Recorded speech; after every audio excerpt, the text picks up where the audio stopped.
शरदचंद्र पवार साहेबांनी काही प्रतिगामी शक्ती पुरोगामी महाराष्ट्रामध्ये धर्मांधाच्या नावाखाली विष पेरण्याचं काम करतायत याचा उल्लेख केला. कदाचित हे वास्तव आहे आणि मी तर म्हणतो की ही वास्तविकताच आहे.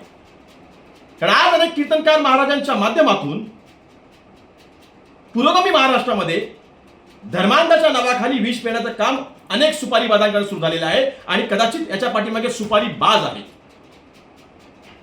मला सांगण्या एवढंच आहे की ज्या तुषार भोसले बडव्याने हा त्या ठिकाणी आरोप करत आदरणीय पवार साहेबांच्या बद्दल जे अपमानास्पद वक्तव्य केलेलं आहे, तिथे दोन प्रश्नांचं मला उत्तर त्या तुषार भोसले आणि भारतीय जनता पक्षाचे सर्व आदरणीय देवेंद्रजी आपल्याकडनं मला अपेक्षित आहे.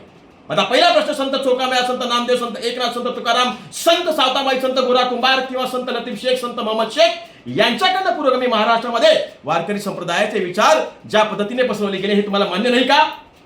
आणि जर ते तुम्हाला मान्य नसतील तर तुम्हाला संत एकनाथ, संत तुकाराम, संत नामदेव मान्य नाहीत का? आणि मग दुसरा प्रश्न, आदरणीय पवार साहेबांनी डोक्यावरती मुस्लिम समाजाची टोपी घातली म्हणून तुम्ही त्यांना मौलाना म्हणता, तर मग माझ्याकडे एक दोन फोटो आहेत ते मी आपल्याला विचारतो. आदरणीय देवेंद्रजी, हा पहा, हा एक फोटो. या आपल्या गुरुवर्य अशा नरेंद्रजींच्या डोक्यावरती प्रफुल्ल पटेलांकडनं जेव्हा हा जिलेटोप घातला गेला, इथे बघा काय लिहिलं आहे, मोदींना जिलेटोपाचा शिवछत्रपतींना अपमान, वाद पेटला. हा बघा, हा फोटो आपल्याला चालतो का? आणि ह्याला काय म्हणाल? आपल्याला सांगू इच्छितो की छत्रपतींचा अवमान आणि अपमान सातत्याने त्या ठिकाणी आपल्याकडनं, आपल्या लोकांकडनं आणि या महाराष्ट्रामध्ये प्रतिगामी शक्तींकडनं होतो आहे, कीर्तनकारांच्या माध्यमातून होतो आहे. अनेक अशा प्रकारच्या त्या ठिकाणी विचारवंतांच्या बैठका लावल्या जातात आणि त्यांच्या माध्यमातून होतो आहे. हे अत्यंत चुकीचं आणि अपमानास्पद आहे. याला रोखलं गेलं पाहिजे. धर्मांधाच्या नावाखाली, धर्मांध शक्तींच्या नावाखाली त्या ठिकाणी महाराष्ट्राला पेटवण्याचं काम वारकरी संप्रदायाकडनं होता कामा नये. कारण सर्व धर्म समभाव ही त्यांची वागणूक होती, सर्व धर्म समभाव.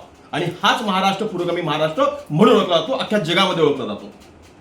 तो संत तुकारामांच्या, संत एकनाथांच्या, संत नामदेवांच्या, संत सावतामाळी, संत चोखामेळा यांच्या नावाने ओळखला जातो.